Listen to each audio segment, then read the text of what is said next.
What's good, everyone? My name is Jacob Moses, and welcome to another episode of the Not Boring Tech Writer, where in each episode we focus on a different skill that you can learn to enhance your skill set, improve your marketability, diversify your career, and ultimately break the stereotype that technical writing is a boring career. Y'all, we got a special yet somewhat sobering episode to share with you all today as I say a fond farewell as host of the Not Boring Tech Writer. I've been hosting the Not Boring Tech Writer, admittedly on and off, since spring of 2016. These past 4 years have been such a joy. I've met so many great, kind, talented tech writers who've been willing to share their hard earned insights with us to help us become not boring tech writers in this exciting yet ever evolving field. What prompted this shift is some career changes in my own life. In June of 2020, I started as executive director at the Denton Affordable Housing Corporation. So, not too deep in the tech writing game these days, but wanted to make sure that if we could find the right host who equally believed in this mission that tech writing is a not boring career, I wanted to see it live on. Which brings me to some exciting news. KnowledgeOwl, a fantastic knowledge based software company and longtime sponsor of the Not Boring Tech Writer podcast, has acquired the podcast. It's super exciting. This is a long time partnership with a great organization. Their CEO and founder, Marybeth, has been a friend and colleague of mine even before we started the podcast. And as I've gotten to know she and the great crew at Knowledge Owl, they just have a relentless, inspiring commitment to the tech writing community and every documentarian out there who wants to, ramp up their own skill sets or build a community in TechCom to continuing this theme of breaking the stereotype that tech writing is a not boring career. And y'all, the podcast is not going anywhere. Knowledge Owl is going to be producing content both with the podcast and maybe some more goodies, which you'll learn in this episode in early 2021. In this episode, I have Mary Beth, who is the founder of Knowledge Owl, and the new host, Jerrard Doran, joining me to chat a little bit about the past, what these past 4 years have been like, the great guests, listeners, and takeaways we've had over that time, and also the future. Again, Knowledge Owl has a long time commitment to this community and has some really exciting things planned to complement the podcasts. So we're talking not only audio, but creating a whole online community around this philosophy that the Not Boring Tech Writer podcast has advocated for over these past 4 years. Before we move into this episode, I'd like to say just how grateful I am to have been able to be the host of this podcast for the past 4 years and meet so many good folk along the way. Every episode is so special. As you learn this episode, my favorite part is just the little mini communities all of you build thereafter. It has been such a joy, and I'm really excited to see what's next as Knowledge Owl takes the reins of the Not Boring Tech Writer. Hope you all enjoyed this episode, and we'll talk soon.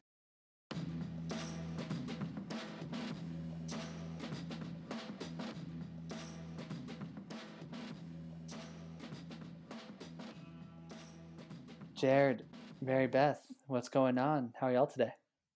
I'm very well. I'm very excited to be recording this episode with Mary Beth. Hey, Mary Beth. Hey, I'm really excited too. It's my first podcast. Got a couple Knowledge Owl folk. This is fun. We've had, of course, Jerrad's been co-hosting with me the past few episodes. Kate, another Knowledge Owl folk, joined us to talk knowledge-based softwares. And now we get Mary Beth, what's your, I'm going to say owl name, but I know there's like a better term for having like a My nickname. title? Yeah, your It's my title. actual title. I Yeah. prefer owl name. Chief, what is it, Mary Beth? Chief Executive Owl. I am the CEO. Chief Executive Owl at Knowledge Owl.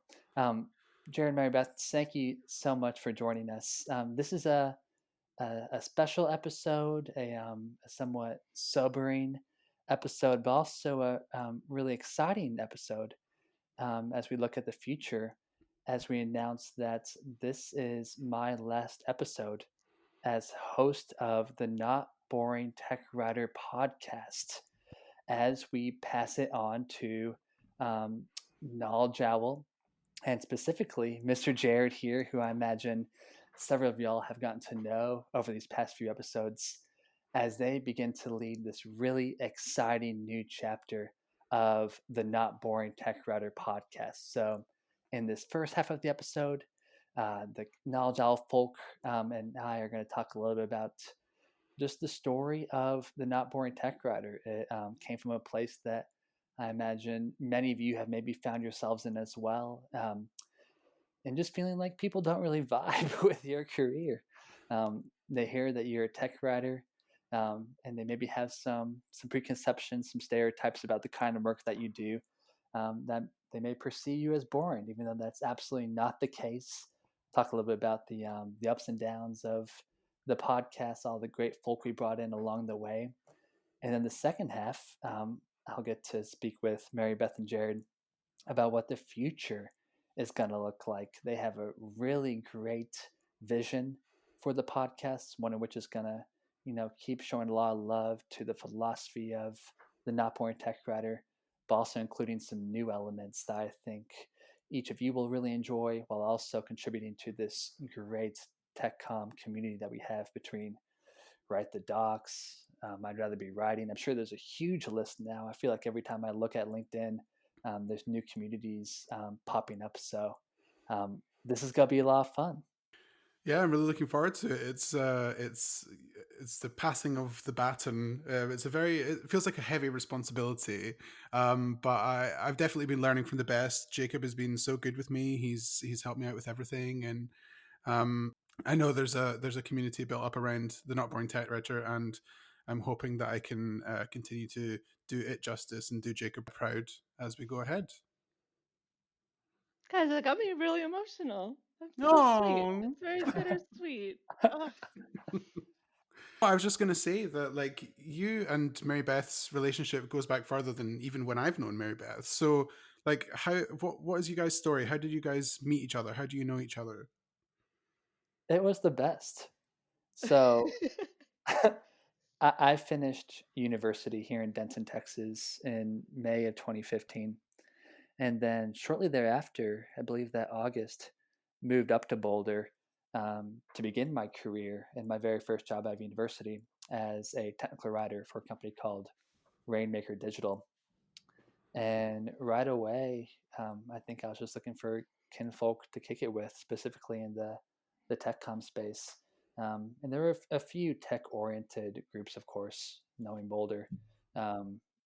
She something, it slips my mind. I think She Rocks, maybe. A few different groups, but then discovered a local Write the Docs. What was it? A Write the Docs meetup, Mary Beth? I can tell you, it was the inaugural Boulder, Denver Write the Wow. Docs meetup, January 28th, 2016. Thank you Wow. to meetup.com. I got a Yes. little tidbit for you, and coming in, I'm in this chat if you want to check it out. Oh, We even please. made it, Jacob, into a photo from our meetup. Oh, let me see this. No. I remember Not this a great cat. photo. The cat on the left, he was customer support at Survey Gizmo. He was. It's Nate. He's a developer now. Nate. Wow. That was a Yeah. great turnout too, the inaugural one. There were a handful of folk there. Yeah, there were. I could probably find them out if I could look this up. But yeah, it was a really nice thing. I remember we had shrimp cocktail. That was also good. Yes. Survey Yes. Gizmo did a really nice spread for us. I was really excited. I didn't know if anyone was going to show up to our first Write the Docs meetup, and we had a really nice turnout. It might be useful to get to tell our listeners here that right now we're looking at a photograph right now of the Write the Docs meetup in 2016 with what I can only describe as baby Jacob in this picture. It was only 4 years. It was only 4 years ago, but having seen you more recently, you do look quite fresh faced and kind of ready to go.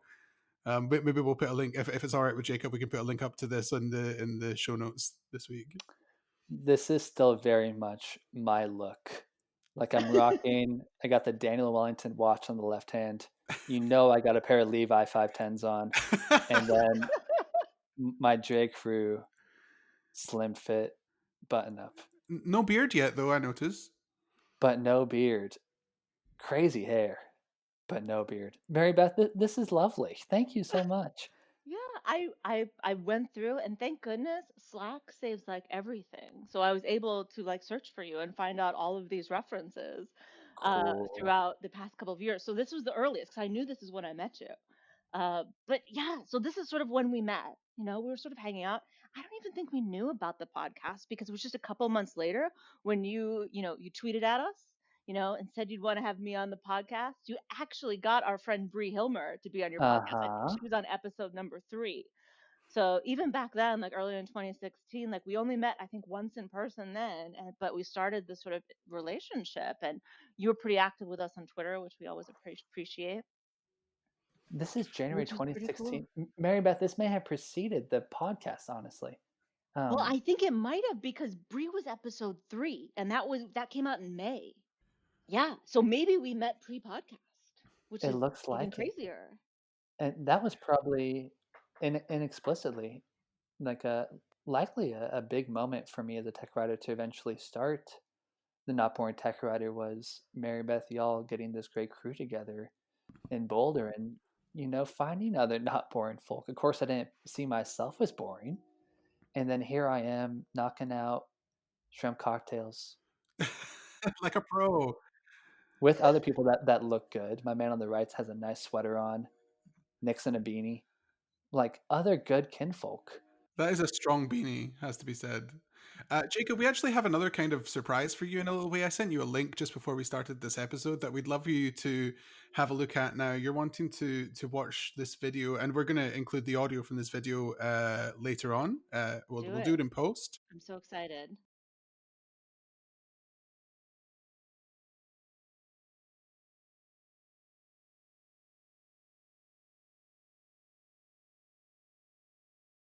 All right, so I love this picture. This makes me want to go frolic in the forest, which is exactly what we did on Saturday. How many people went to the hike? It's a great hike. I'd recommend it if you didn't have a chance to do it this year. Come back, come early, go on the hike. It's a great way to meet your fellow documentarians before the conference begins and get some fresh air. So 2 years ago, when I came to this conference, I went on the hike, and I met a young tech writer named Jacob.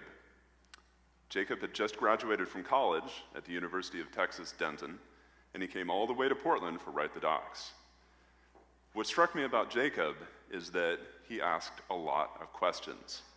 He found out I worked at Microsoft. He wanted to know what that was like, what my day as a tech writer was like. He was just asking questions.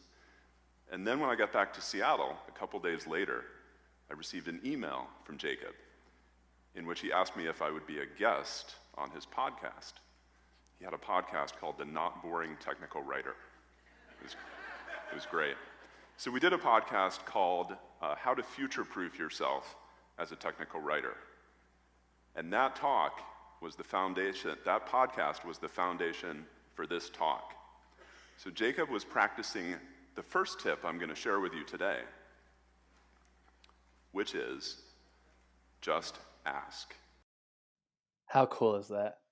Yeah. Yeah. I remember that walk. we were walking, as he mentioned, through the wooded area in Portland. And then he started talking about all this stuff called shell. And I was like, man, I'm in the wrong career. I don't know what this shell stuff is, but I'm learning something new. I'll stay engaged, keep asking questions. And he's been a fantastic just peer and mentor since. Even if I was a bit overwhelmed by his career, he put it in plain language as we'd hope all tech writers would do. to still guide me throughout that process. But I've never seen this before. This is so cool. 2 years later, it translated to his presentation. Do I understand that correctly? So yeah, so here's sort of the timeline. You start this podcast in 2016, potentially after we had this Write the Docs Denver Boulder meetup. You go to Write the Docs that spring and you meet Ted, Yeah. right? And then you ask him to be on your podcast. And he dreamed of, he was so into Write the Docs and wanted to be on that stage. He says that in part of his talk is how much he wanted to be up there. But that you asking him to be on that podcast and doing that is the foundation that got him up on that stage. And this was in 2018. This was 2 years later. And the Not Boring Tech Writer podcast has sort of been dormant for a while. Yeah. I was sitting in the audience watching it, and I found my messages I was sending. And I was saying, the speaker, he's from Microsoft. He's talking about Jacob Scott Moses in the podcast. Like, how crazy the small world is this? And it just really struck me how tight knit and like amazing the community is of tech writers, and that Write the Docs community and the tech writing community, and the importance of what you were doing, right? And how it all sort of connected back. I was really struck by that. It was one of my favorite things about the podcast, if not my most favorite, was that every guest, whether it's like an OG influencer like Tom Johnson or Eric Holscher, or even, the senior in university who's just getting their feet wet in TechCom, they all had something interesting to say for a particular listener.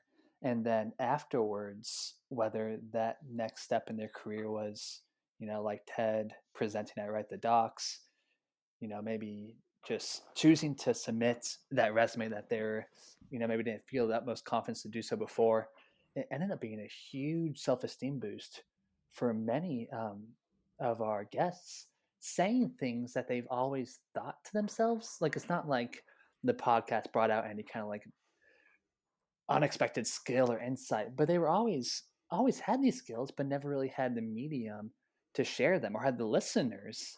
So to see this is just absolutely amazing. Ted was always probably had these thoughts and always had the ability and the skills to give this presentation, but just the extra boost to be able to, share it with me, have listeners, have people share it and like it, to give them that extra boost. That's awesome.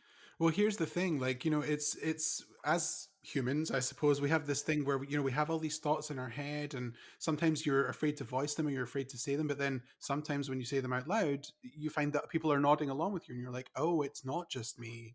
There's a whole bunch of people that think like me. And I guess that's what's so good about this podcast is it's going to bring people like that with similar views together. And I think that's great. Yes. Ted Hudick, how cool! Is he still at How Microsoft doing the tech grind stuff? I don't know. Gotta check in We could with the find homie. out. Yeah, he's your old friend. You need to check in It's with so him. I fascinating. do. I need to holler. All good kinfolk. I think 37 episodes. Each one has been so much fun. And what a very diverse mix of folk, too. It's fun getting students. To have a young buck, 18, 19 years old, get to be on the podcast. And even, Jerrard, I think about the last guest, um, Mariana. Yeah, that's right. How fun that was. Her first time. She was always engaged in, the TechCom community. She was a community manager for the TechCom Brazil folk. But to have her own platform and share her own ideas, and she tagged me on LinkedIn, and she's getting like stupid love, That's like good. hundreds of people liking her post, and it's so cool. I don't really have to say much. I just get to highlight them, and it's really cool. It's been Well, fun. actually, I'm going to make you say much if you don't mind. I'm actually going to ask you a That's few fun. questions right now, and this is Sure. maybe a good chance for me to ask. Like, I'm sure you've maybe told this story maybe more than once on the Not Boring Tech Writer. But I'd like to ask, and for my own sort of benefit, I'd like to ask, like, why did you start the Not Boring Tech Writer? What was your sort of impetus to do so? Yeah. The story I always share, and it's on the about page of the Not Boring Tech Writer, was during the time at which I was at Rainmaker Digital as a technical writer, and my employer had sponsored a conference called Podcast Revolution, It was in Fort Worth, and some really cool speakers. Mark Maron was there. Um, Sarah Koenig, who hosted Serial Oh, season wow. one. That's a big name. Yeah, so some really great speakers, and Rainmaker Digital had a podcasting platform included in its CMS, and that's what we were pushing while we were there.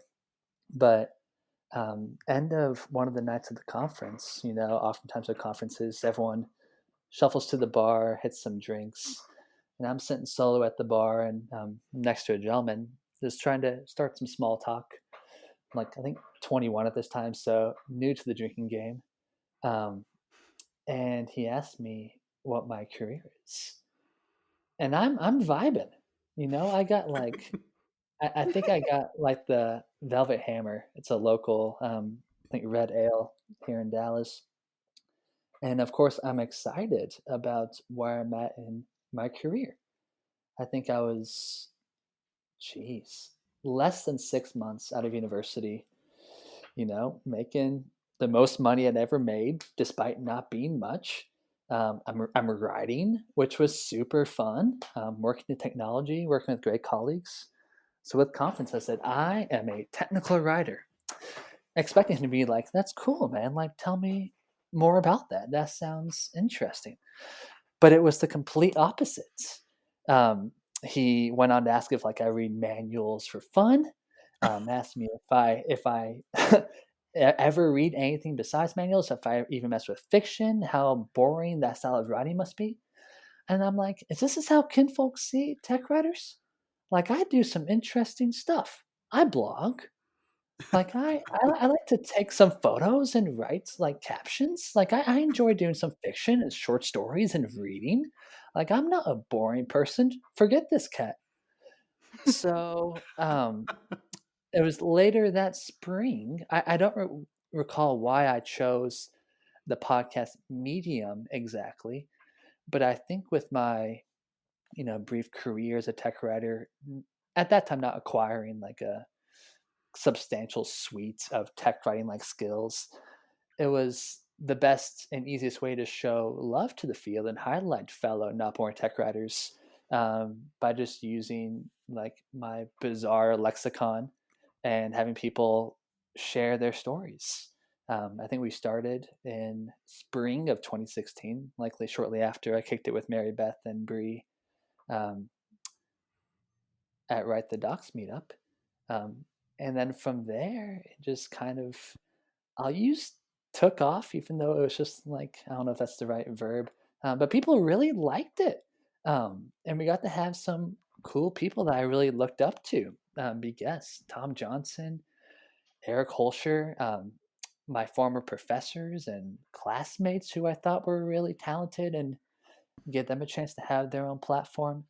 Uh, and then I just kind of kept going, attended Write the Docs. I think in the summer, met a lot of prospective guests there, um, and just kept at it. Used a little Yeti mic I had for video tutorials for my employer and edited in Camtasia, which is a video editing software, um, and made a little podcast. Had my friend draw a caricature of me as a logo, which I love. Still use that since on resumes, despite not being a tech writer. You use it on your resume. I do. I'm an executive director of a housing organization, and I still pass my resume along at times just to folk not looking for a new career. Don't worry, board of directors, I'm not looking for a new job. But there's times I need to upload it just for other reasons, and it's still the not boring tech writer. So it's been cool. It's been cool.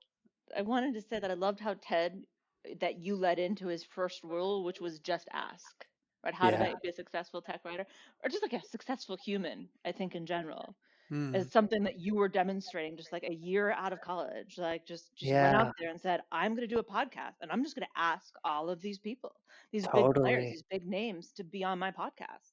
I'll even rewind a little bit before that, focusing on the value of just asking for any listeners um, who are waiting to just ask. Maybe you're just want to ask for, that promotion. I'll say you probably deserve more pay than you're getting. You can look at Write the Docs. I think they do a great salary sheet was just asking for a promotion or just asking for, a mentor. Um, Mary Beth, what other things should we tech writers just be asking for? Does anything come to mind? So many things. How many lone tech writers are there, right? Yeah. Asking for a team, asking for a budget. You Yes. know, it's I think part of the reason I got involved with Write the Docs to begin with, which I had no idea about Write the Docs. We'd started KnowledgeOwl, which was called Help Gizmo at the time, and we were Uh-huh. making knowledge-based software, but really like there's no resources, no community out there, and someone's like, "Have you heard of Write the Docs?" And suddenly my mind was blown because I didn't realize that there was this little community out here. And once we found it, I was like, these are my people. These are all these lone tech writers, right? Coming together as a group. And yeah, I mean, just going back to asking I think a lot of times a tech writer's taken for granted, right? So, Sure. and that's hard. I think it's a hard thing, but I think one thing is just ask to go to the conference. It is a very affordable conference. Yes. Man, it's a great community, and I know it's been hard for some people to even get up the courage to ask to go to Write the Docs. So, asking for what you need, I think, is a good life skill in general. But, all that professional development stuff, going to conferences, Yes. blogging, right? And sharing your story Yes. and all of that's good stuff. To Ask. describe Write the Docs as mind-blowing is like no exaggeration either. I remember having a similar feeling. I don't recall how I first no, it was of course through Mary Beth and the meetup they did. But the conference itself was just mind-blowing. Like I It's the felt like a best mad conference. It's the newbie best there, tech but conference. it is hands down. And the Hands down. entire suite from, the job board to the salary survey to the Slack. And that's why I told, shortly after graduation, I was invited to go back and speak at UNT a lot to the TechCom kids. And I was like, y'all can folk need to get into this Slack and just like start hollering at folk, like whatever question you have, whether it's like, what is API documentation? Is there any meetups like nearby? Like whatever it is you're working on, like you have the most enthusiastic, helpful people in that group. Um, it's I show love every episode. They're always in my show notes. I mean, there's no better crew, truly. And really, with this year, with the pandemic and them going to virtual, I was blown away. What was How that could they like? ever match their in-person conferences online? Yeah, Somehow they did it. They It's did. magic. I and don't know how they captured the same feeling, but it was there and present. And I'm getting chills thinking about it again. that's It was awesome. so good. It was great. My colleague and I have just been to the Write the Docs Australia India event. They used a platform called Hopin for their Oh, virtual conference, and it was really incredibly slick, so professional. It went off like clockwork. I was so incredibly impressed. And you still got that strong community vibe. Like there was so much discussion going on. It had kind of like a main stage, and then it had like various sort of breakout tables, sort of virtual spaces for people to meet. And anywhere you went cool. in, there was just so much discussion happening, so much like networking, people finding their tribe, and it's really nice to see, especially people who are there for the first time. And I think a lot of them were, because it's the first time that I think India has been officially involved in Great. a Write the Docs event, and to see some of these people come in and go, "Oh, these are my people. Here we all are." It's pretty magical. It has to be said. Did y'all have any major takeaways from Orthodox India? There were just so many diverse voices coming out. There was a strong sense of people's histories and stories really coming to the forefront. Like there was some people who had Cool. worked in a big corporate environment for a long time. There were some folk who were lone writers, and this was the first time they'd kind of reached out to the community, and they had the courage to stand up and speak on their first time. There was just a strong sense that everyone was supporting each other because of the crazy year that we've all had. And I think there was some sort of mutual recognition of the fact that being in tech writing, you do tend to be isolated anyway. Not everyone, obviously, but there's a tendency, just because of the nature of the work, and how there don't tend to be that many staff members that work on tech writing, even within a larger company, usually is only one or two. So you feel a little bit separate from the crowd anyway. But the strong message came through that you're not alone. We're all here, and we're all here for each other. And it's great. It's wonderful. That's fantastic. I remember after the first Write the Docs in Portland, that was the first time I'd heard the term to describe oneself and attendee self as a documentarian. So for some reason, I was messing with this app called Anchor. Shortly thereafter, I think it's a way to embed a short audio snippet into a tweet. So if I'm not sure if I want to listen to the entirety of the Not Boring Tech Writer, I can listen to just a snippet and determine if it's something that interests me. But I remember in the bio, I'm just gonna say I'm a documentarian because I am that now. They gave me the language. And I was getting all these comments about oh, what kind of documentaries do you make? And I was Last summer, we had someone show up at our Write the Docs in Real Life meetup. This was back in the old times when we could get together, and we were in Denver, and we had somebody, they showed up because they were just at a documentary film festival downtown, and they were taking a break to come to our meetup. They got very confused that we were not actually making documents. I felt a little bad about that one. I think despite, of course, tech writers, we want to speak in plain language terms that everyone can understand. I think all tribes need a little bit of inside language, nothing that excludes people, knowingly, of course, but a little nod to oneself, fellow documentarian.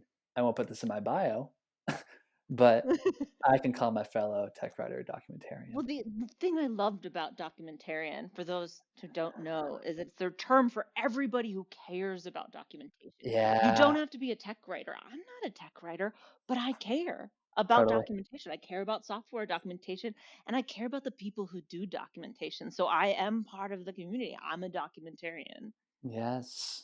And listeners, if you've been an OG listener of the Not Boring Tech Writer, you probably picked up that documentarian philosophy throughout the episodes, because despite having a handful of pure tech writers, as in that's their title, we had folk in instructional design, we had developers, project managers, a lot of people who, like Marybeth said, they're not that pure tech writer, but they care about the end product of software documentation, and therefore can call themselves a documentarian. And who knows, maybe make a documentary. I don't know what that would look like. That's actually a pretty good segue into what I wanted to speak about next. And I'm sort of moving the spotlight to shine on you just a little bit again, if you don't mind. But just about the podcast, I'd like you to tell us a bit about how you personally felt when you were just starting this podcast, and how did that progress over time from then until now? At first, it wasn't too bad at first, because I was hollering at the homies. I think the first episode was Chris Lamb talking about design thinking. So I'd spent time with him an entire semester, just the year prior to. So I started off with friends, which made it pretty easy in terms of any nerves or proposing a subject matter. But I remember the big moment was whenever, I think it was maybe episode 5 or 6, before being a guest, Tom Johnson tweeted a link to the Not Boring Tech Writer. Wow. Oh, And wow. I was like, this is rowdy. And you're like, I made it. I made it. He is a celebrity in the tech writing world. He is maybe the celebrity. Yes.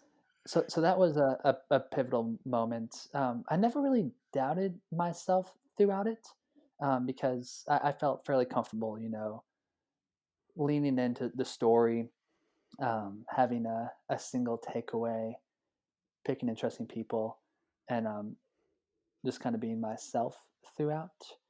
But it was great. I learned a lot of new skills, got connected with a lot more people in the tech writing community, and I took a little bit of a break for a bit there. I got into the grocery game, which was, again, not boring. Yeah. Right? You just took a detour and you're like, I'm going to open a grocery store. I did. I lived in downtown Denton. So and amazing. I've always, even back to university, my junior year, I was writing, fake proposals about why downtown Denton needs a little urban grocery store. And then finally got the chance to do it, left my job as a tech writer, did that for just under 2 years, um, and then said farewell. It was a lot of fun, but going into something like that solo is not the wisest move. Um, and then thereafter, Mary Beth, I think, hollered and said, "Hey, do you want to bring it back?" And I was like, "I'm not really a tech writer. I still love documentarians. Is that cool?" She said, "Sure." And then we picked right up, had another great round of folk. Mihal and Pavel in Ukraine. I don't know if you're listening, but they're doing cool stuff. Of course, Kate, y'all's colleague, later on, um, just picked up right where we left off and had Knowledge Owl's support and encouragement, which was huge. Um, and that led us to this moment. That's such a lovely story to hear. I didn't know that you were in the grocery game. The not boring grocery store owner. What would that podcast be? That's surely another branch that you could go down. Blue Bag Market, also Blue Bag Grocery, but I got sued. Oh no. I won't share the story here. I didn't know It was that. too close to someone else's name. But yeah, I called it a boutique bodega. And I got to do a little work for Mary Beth during that time too. I remember doing like a little employee manual for a few contractors we had.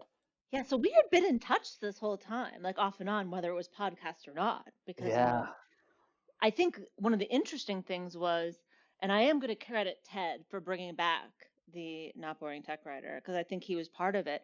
But you actually looked into using Knowledge Owl for another employer, right? In the spring or the summer, I think, of 2018. that's right. And That's we started talking about potentially using Knowledge Owl. And I was like, what's going on with the podcast? right. It's great. People are referencing it still on like a few months ago. Ted just referenced it on stage, right? It was so front of mind. That's And we're like, cool. let's bring it back. And I think that's when you officially, I looked at this, I think that's when you moved the podcast from jacobmoses.com over to its own domain, which was the Uh-huh. notboringtechwriter.com.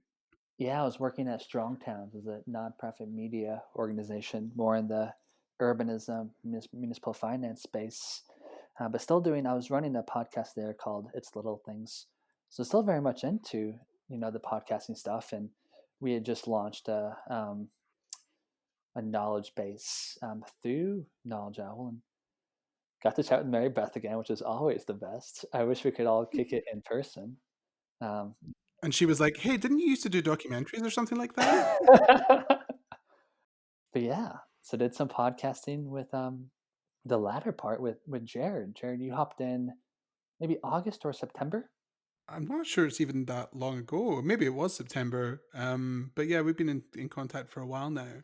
And that actually brings us quite neatly on to the next thing I wanted to ask you about, which was why why have you chosen to pass on the ownership of the podcast to Knowledge Island, to myself? Like what's the story behind that? Yeah, well, a big part of it, just in pure numbers sense, um, it was so cool to have another TechCom organization like monetarily sponsor the Not Boring Tech Router. I think that ties into our philosophy of the podcast is that not only are you not boring, but you should advocate for the value that you provide to an organization, whether that is, that should be reflected in, my salary or my title, whatever it is. So to have, you know, a group say like, hey, like we want to give you some cash to create these episodes was huge for me.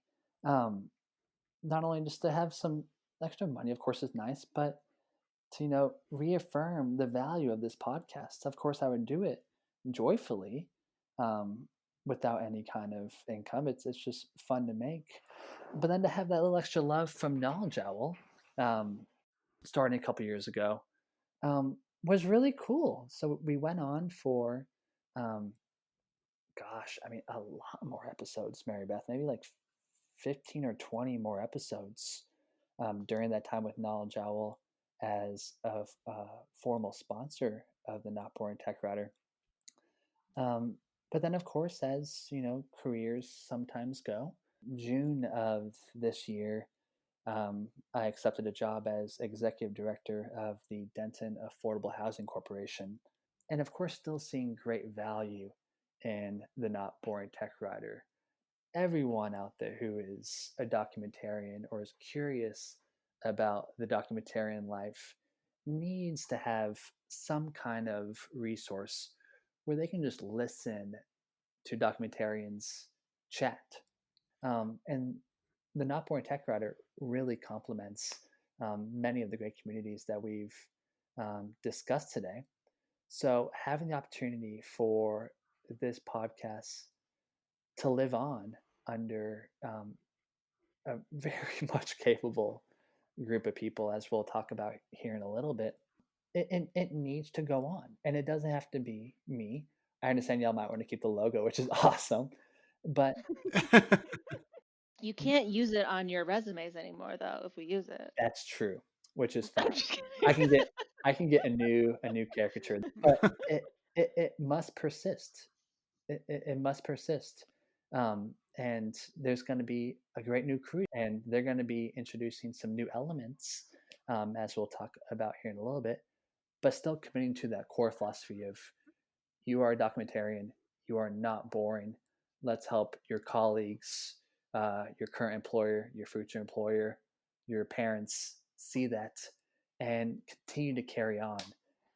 I'm really excited about. Absolutely, like it's so important to keep this resource going for people in the industry who, as you say, it's important to hear people who are sort of pseudo colleagues. I guess you're listening Sure. to them, you don't know them personally, but you do know that they're in the same sphere. You may not have that around you every day, and it can just be great to sort of keep up with other people and keep on top of trends in the industry and things like that. It's a really great resource.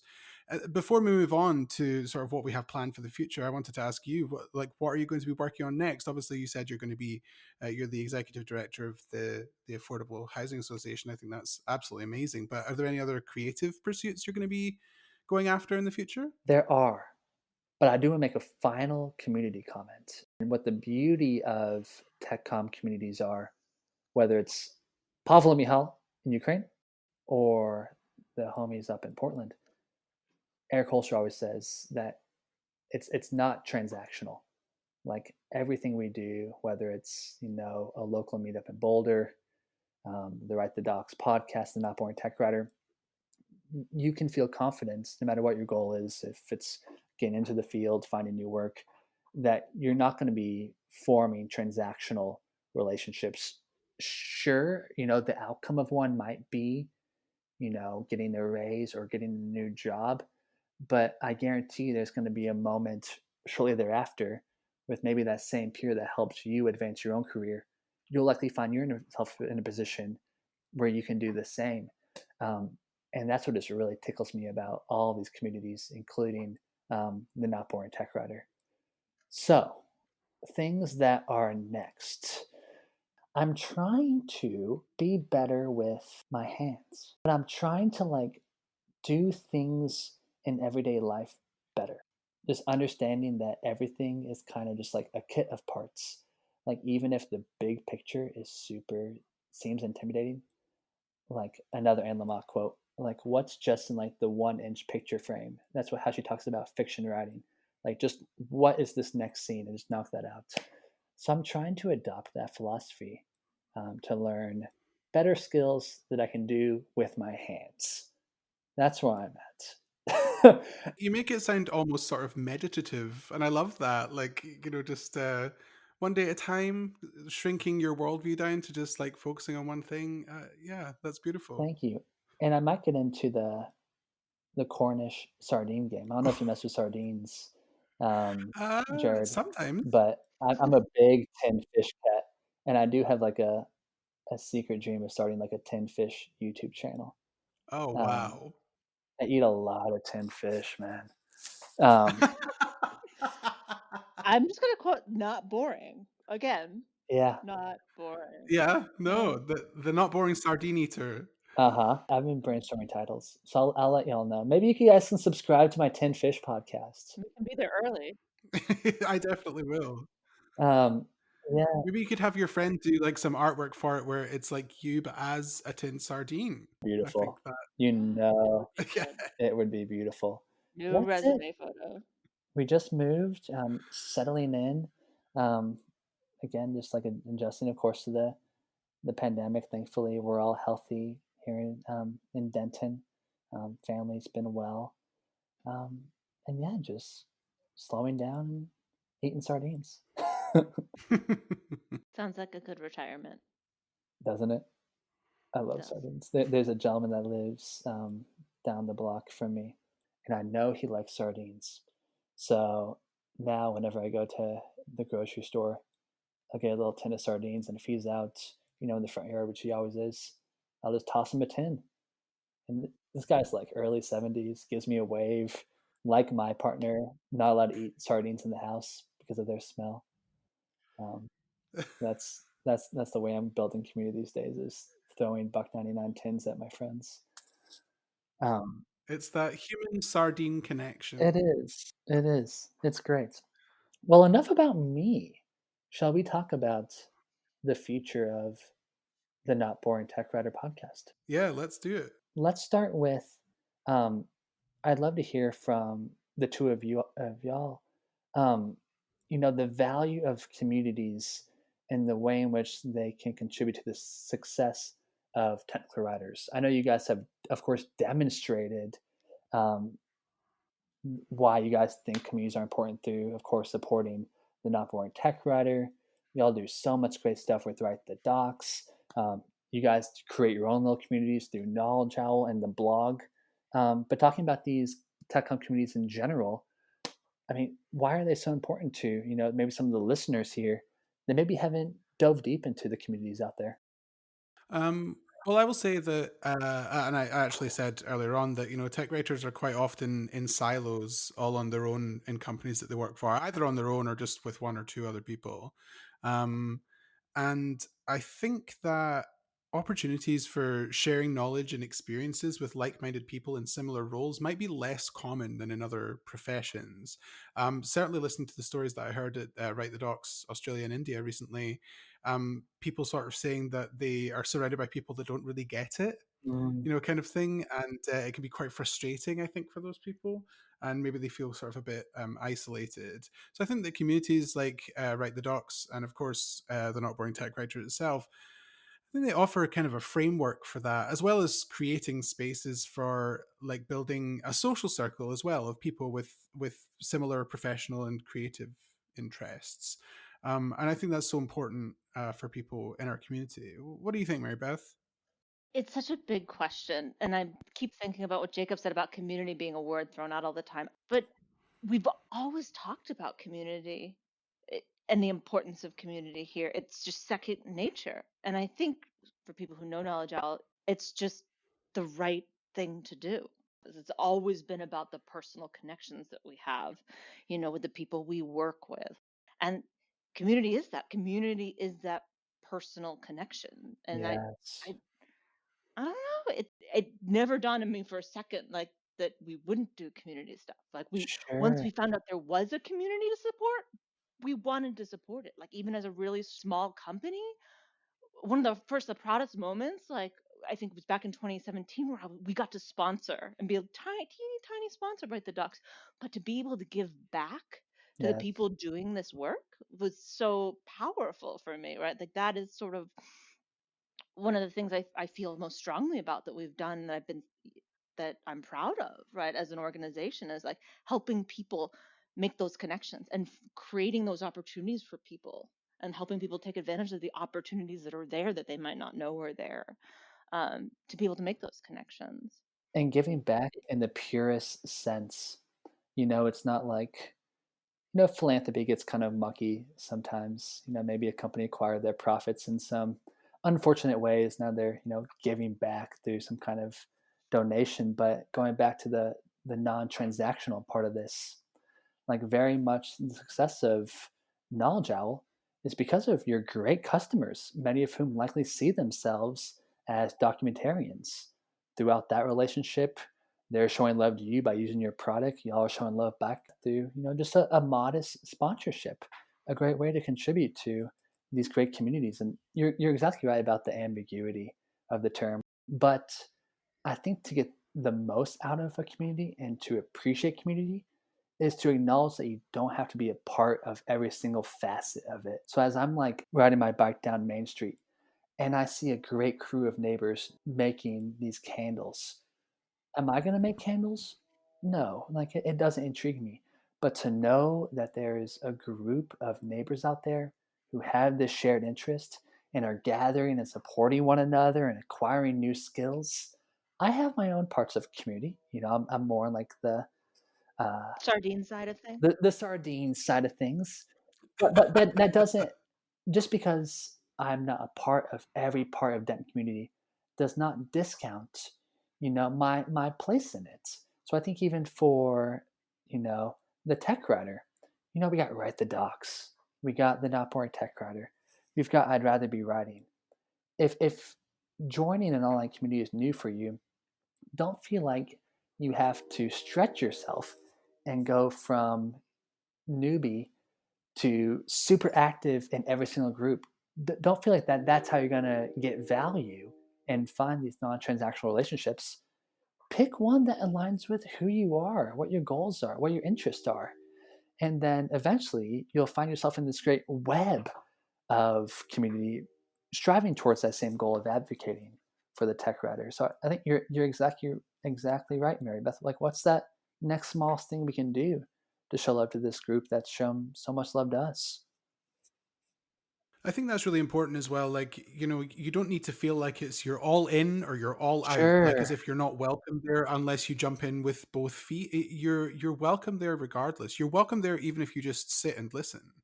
You don't need to be a forefront player. You don't need to be someone that is really big on the scene. Just go, feel comfortable, do what you want to do, and know that you're supported in what you're feeling. Yes.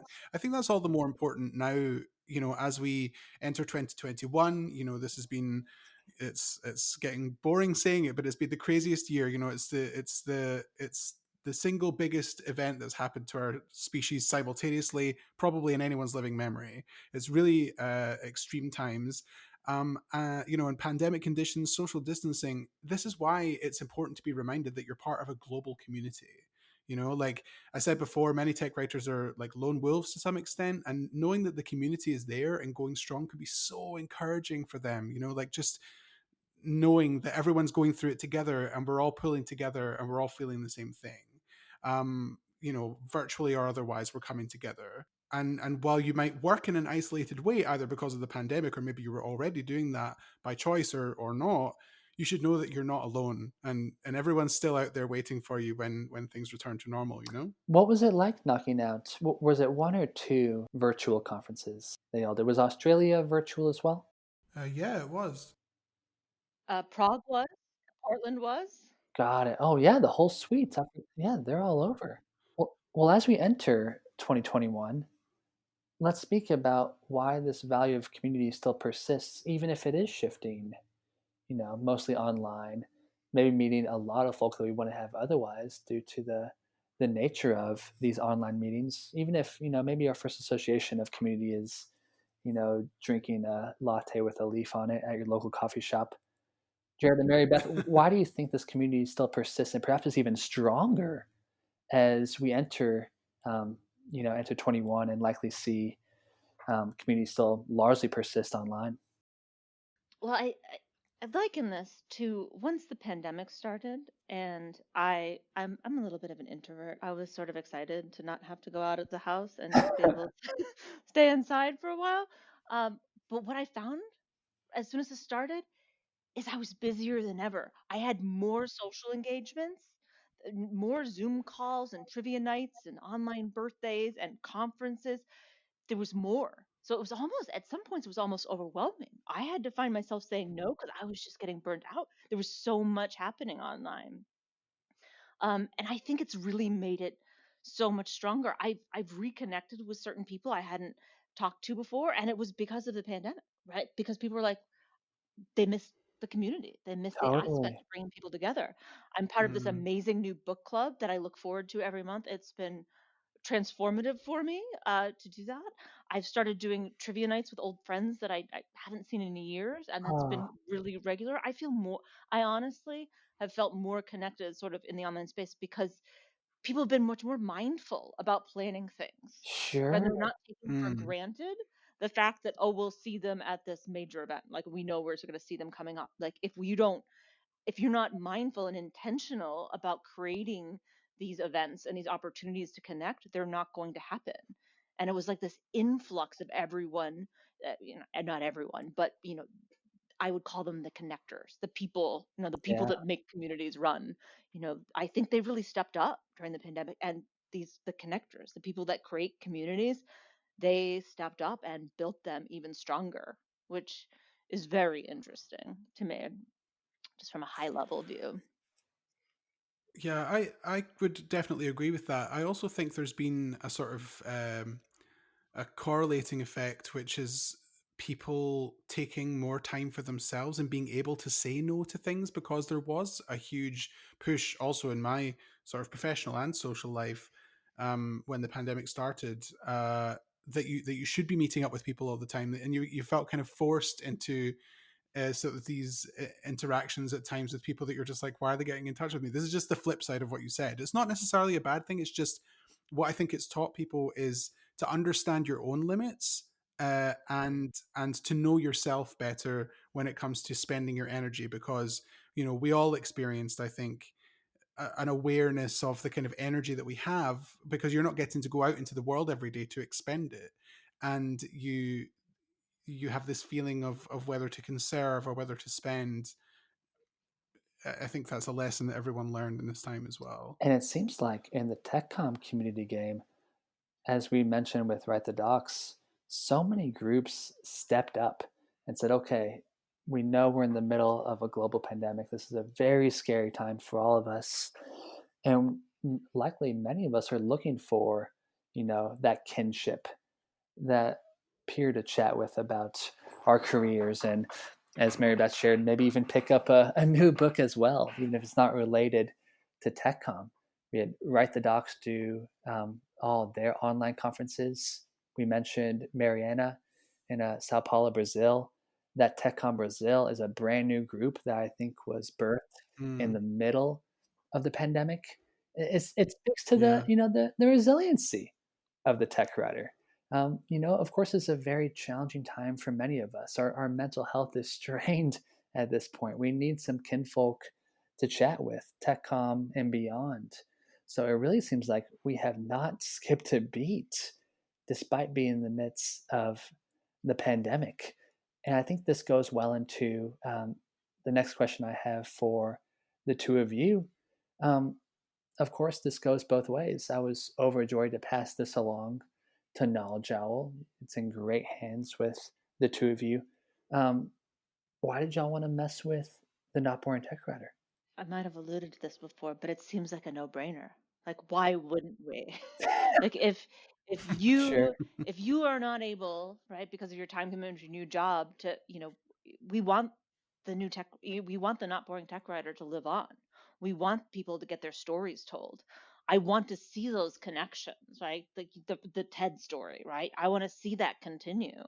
And to be asked to sort of carry on that torch, like it would seem silly to say no. It seems like a perfect, like I think I said this to multiple people when I shared the proposal with them, was just, it's a no-brainer, right? This seems so KnowledgeOwl.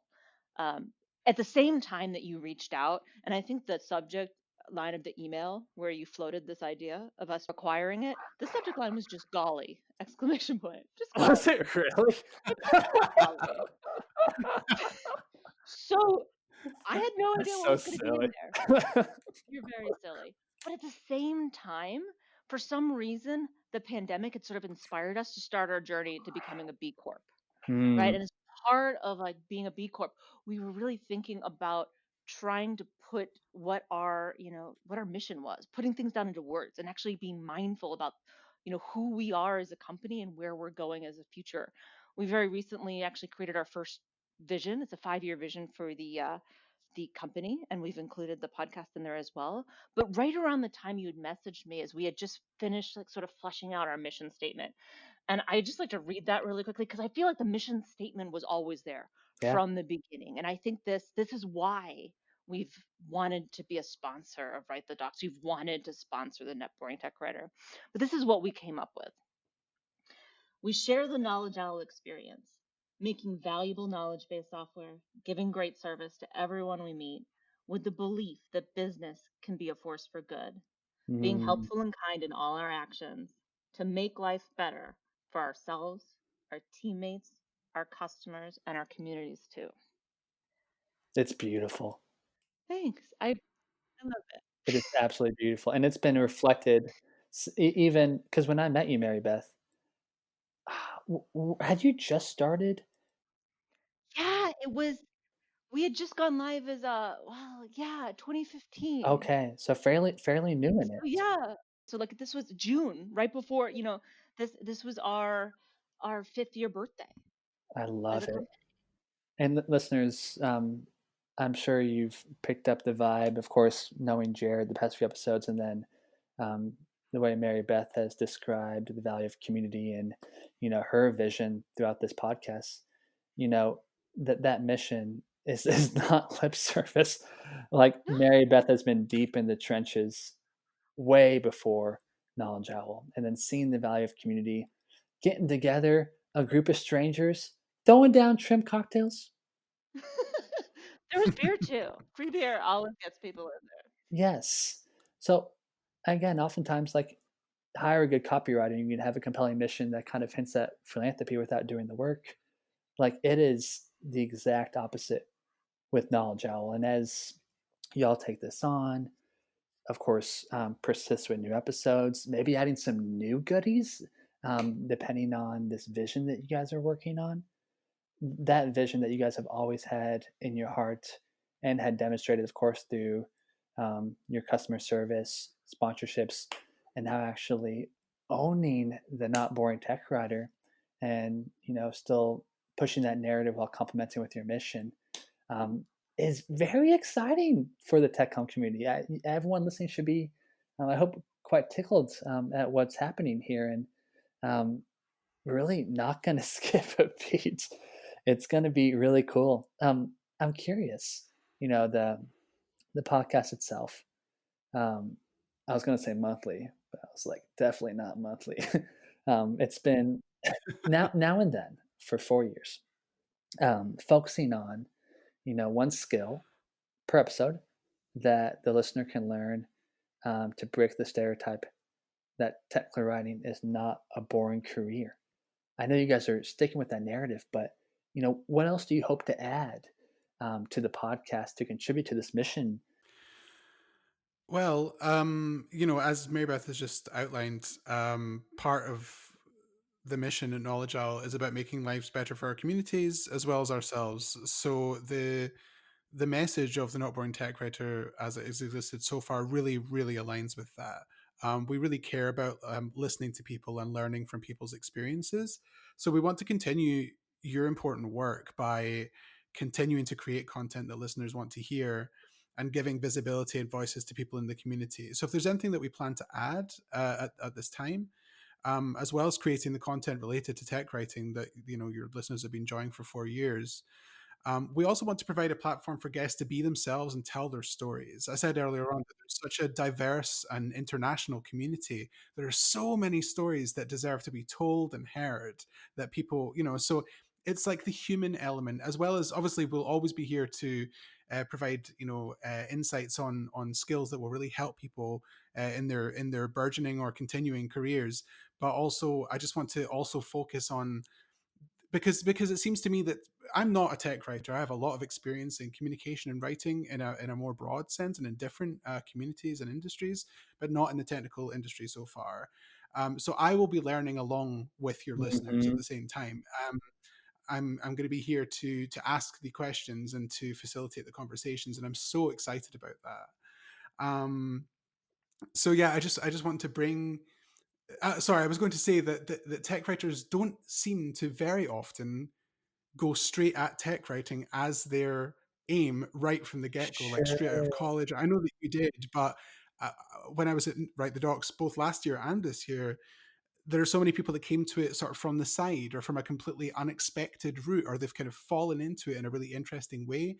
And I want to kind of like bring those stories to the forefront and let those people talk about their experiences. I think it's so important. There's nothing better than asking someone to be on the podcast and their gut reaction is like, I've never done this before. Like, surely there's no way that I can be a guest on this podcast. And then, go back and forth about, okay, what do you want to discuss? And, maybe they're like, oh, like I want to do like this soft skill. And it's like, yeah, that's great. There's a story behind it. Let's do it. Confirming the questions. And then watching these folk just blossom. Really just the excitement of being able to be on a podcast. Like, that's really cool. Yeah. Like, I got to be on a podcast, whether it's the Not Boring Tech Writer or Write the Docs. And I'm sure that's very much going to live on as KnowledgeOwl takes over. If, even if you haven't been in the game for a bit, if you're just, if you're new in TechCom, or you feel like you've discovered something interesting that you want to share, it's going to be a great platform for you all to share your stories. I'm really excited. How do you feel, Jerrard? A podcast host? A podcast host at last. Yeah, I've been a big podcast fan for many years now. I love the medium as a medium. And it's been an ambition of mine to work in radio or something. I mean, that's what podcast is. Of course, it's like an internet radio yeah, streaming. It's funny that you still come across people and they're like, I don't actually know what a podcast is. What is a podcast? And you're like, oh, because you just kind of assume that everyone knows. sure. Um, so it's so exciting for me. It's as I said, I do have experience in this broad area, but to learn all about the ins and outs of the tech writing community it's a whole new world that I'm going to get to explore along with our listeners at the same time, and I just can't wait to get started. It's been such a great I also want to give like extreme kudos to Jacob, because he's been a really fantastic mentor over these last few episodes. um you know it's a real institution that I'm moving to sort of try and continue to facilitate, and it's a great pleasure and honor to have the opportunity to do that. I just can't wait. Institution. I'm so flattered. Absolutely. That's actually what I was going to say was, these people that have come on your podcast, they get to tell their story. They get to tell how they got there. And then the Not Boring Tech Writer becomes a part of their story. Yeah. It's certainly something that I'm sure that they go on to tell people about and to put on their resume, and and their visibility increases having been on the podcast, so I think it's really great for It's that. kind of a nod to the original institutions before everything was so centralized, where, I might just hit up the general store or the local coffee shop, and we'd chat about our dreams, hopes, and struggles just over a coffee and stuff. And that's very much what this podcast is like. Like, you don't have to have, you don't have to be like an elite tech writer. You don't have to, have the accolades and the booming resume. But if you have something interesting to share in a story, you get to be on a podcast, and it's going to be beneficial for both parties, not only the guest and the host, but also all the listeners as well. You're going to inspire someone along the way and help them find that new skill or overcome that struggle. Definitely. I mean, going forward, we just want to show that technical writing is so much more than just typing words on a screen. No one wants to feel like it's called the Not Boring Tech Writer. Nobody wants to feel like other people think that they're boring. No one wants their career to be misunderstood by other people as being boring. All careers have components that may be hidden to the outside observer, but they're nonetheless there, that are fascinating, and the work itself really deserves recognition. Everything is interesting to someone. So we'll be working to dispel that myth that Right. tech writing is a boring career, like you've been doing all these years. Both among tech writers who believe tech writing is boring, sort of like I maybe shouldn't say this, but sort of like self-loathing tech writers, because I think those definitely exist. Sure. I've seen examples of that, but also outsiders who may just not understand really what tech writing is. Mm, Um, we want this podcast to continue to be this engaging, like entertaining, sort of educational insight into everything tech writing, showing that it's so much more than just, typing words on a screen. It's the humans behind the words. And by introducing those humans, we can really connect the community in a meaningful way. And that's what we want to continue to do. think about Sarah Maddox too. I don't know what Sarah Maddox is up to. Well, she was an organizer for Right the Docs Australia Was and she India. She was really? right there in the thick of She it. lives Yep. in Australia, right? Is she at Google over there still? She does, I believe. In fact, I got to meet her last year at the last in-person Right the Docs. Cool. She's a really wonderful person. Her site slash little community of, is it FF Feathers? I forget how many Fs there are. But she is not only API tech writer, but also a science fiction writer. So again, a big part of the not being a not boring tech writer is to trust like the associations in your interests, to find that alliance between documentation and tinfish. I'm not there yet, but it's what makes you interesting, not only as a person, but whatever you strive for in your career as well. Mary Beth, is there anything that you want to say about what you hope for the future of the podcast?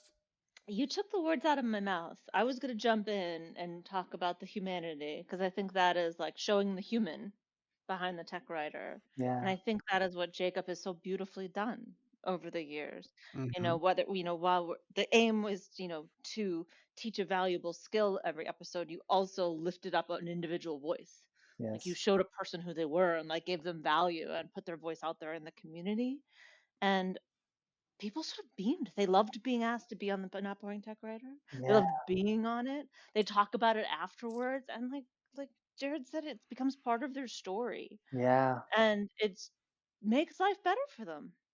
Just at the end of the day, that is it. You're making life better, right? For not only them, but you've gotten so many nice notes from your listeners too. Yeah.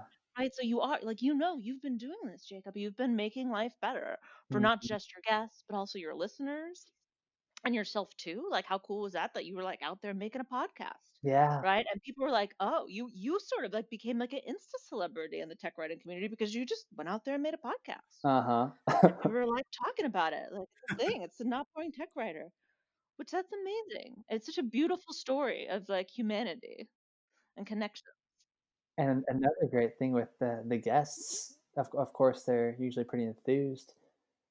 Once they share the episode on their own social media feeds, what ends up happening is they end up creating their own little mini community among their network.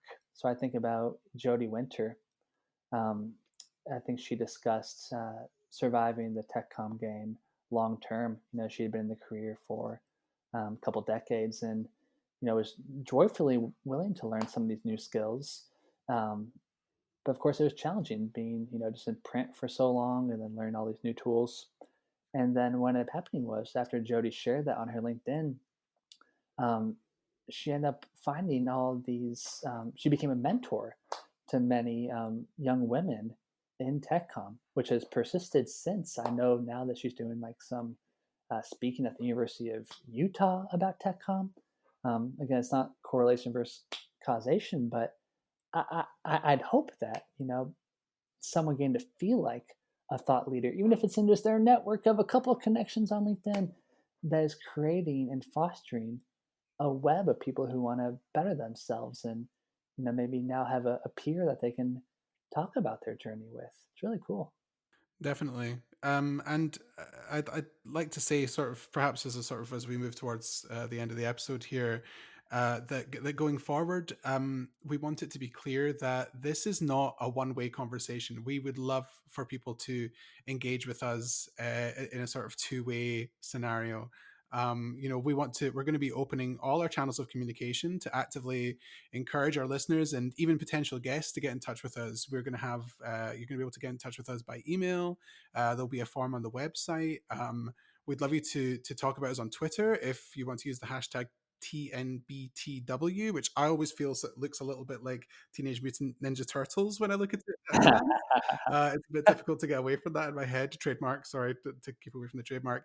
But people can get in touch. They can get in touch to volunteer to be a guest, to give comments or feedback on any of our speakers or topics or episodes.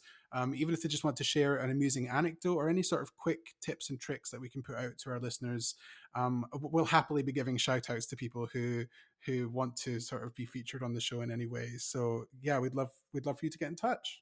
Jerrard, what can we expect over the next couple months? Are we gonna have some new episodes? Are we gonna take a little break as y'all align this with y'all's vision? What's coming up? What's pretty cool is that I mentioned a couple of months, Jerrard just did a 3-month vision for what the podcast looks like over these next 3 months Cool. as we figure out what it looks like long term. So many things. It's pretty inspiring. And that's just 3 months. So lots of good things in there, and exciting things for the future. I in my 5-year vision, this is way far away, but one of the things I threw in there, and it's documented in our company vision, so I feel okay sharing this here, is that we were envisioning building out the Not Boring Tech Writer as a full-fledged resource for the tech writing community, built on top of the podcast, where the podcast is the primary thing, but also providing resources to people and providing, having a blog and having more information and tools and stuff available there for folks. So really building this out as a resources meant for the community, separate from KnowledgeOwl and the company. Is really just building out the Net Boring Tech Writer Awesome, Marybeth. as a resource to help people tell stories. Yeah. If I was to sum up what we're planning to do over the next 3 months and beyond, I would say that we're building on your work in serving the tech writing community, creating enjoyable, high quality content to educate and entertain our listeners, and crucially, giving voices to members of our community. These will be sort of like our guiding stars in the next few months and beyond. Awesome, Jerrard. Let's talk about where folk can actually find it. So I believe if you're already subscribed to the Not Boring Tech Writer, that feed will continue to give you new episodes. It sure will. So despite having a new host, keep subscribed. Whatever podcast player you have, the goods will keep on coming. I believe we're keeping that domain. Is that correct, Marybeth? 100%. Okay, so if you want to keep an eye on this new suite of resources that Marybeth described, perhaps a headshot of the guest beyond just my face, you can go to the notboringtechwriter.com. You'll still get the goods there, and then it sounds like for kind of updates in between, KnowledgeOwl social media feeds might also be able to get some updates as well. Is that correct? Absolutely. So we will definitely cross promote and try to amplify the Not Boring Tech Writer as much as possible, as well as I think Jerrard references this earlier, is we definitely want to set up social media for the Not Boring Tech Writer on its own so that we can engage with people even further. Yes. Well, so many exciting things coming up. And listeners, thank you for messing with this podcast for a long time. I hope it's been valuable to all of you. It's been a joy for me. Thank you for sticking around despite me not necessarily being in the TechCom game full time either. That was really a nice treat, being able to try to find associations between changes in my career that can still be valuable for you all. Thank you to maybe past guest listeners, Mihal and Pavel. Constant love to you all. Bree, the just-in-time documentation episode.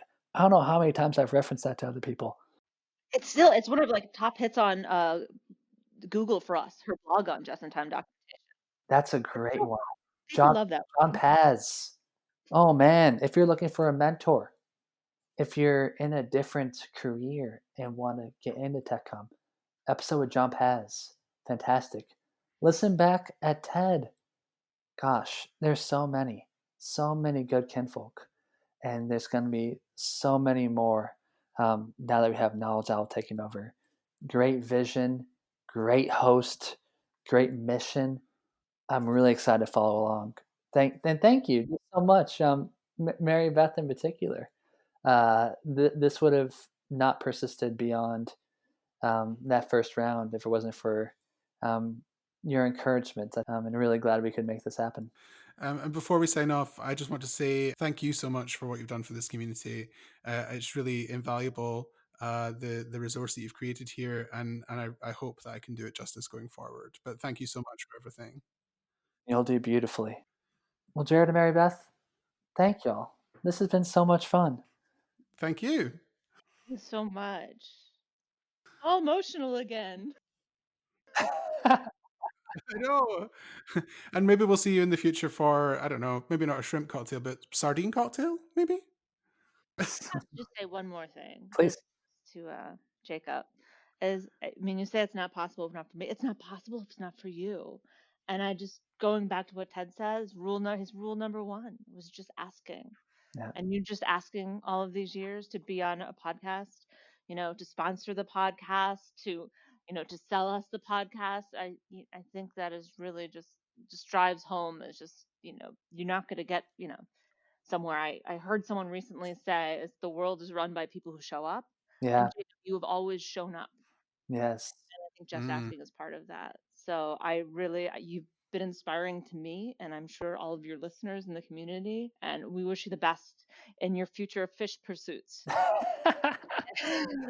Thank you, Mary Beth. It's so kind. I know it won't be the last time we all chat. I don't think I'm subscribed to my own podcast, but I'll become a subscriber, follow along. Always here to cheer you all along, assist however I can. Really exciting chapter ahead from the Not Boring Tech Writer. Thank Thanks you so so much, much. Jacob. All the very best. Beautiful. Well, thank y'all. Enjoy the day. We'll talk soon. Happy holidays. Happy Happy holidays. holidays. Bye. Bye. Hey everyone, thanks for listening to this final episode of the year. I know this episode has run a little long already, but before we finish up, I want to do a few thanks here at the end of the show. I want to thank Jacob for being a really great and wise friend to have, as well as such a great mentor and support for me as we've been going through this transition.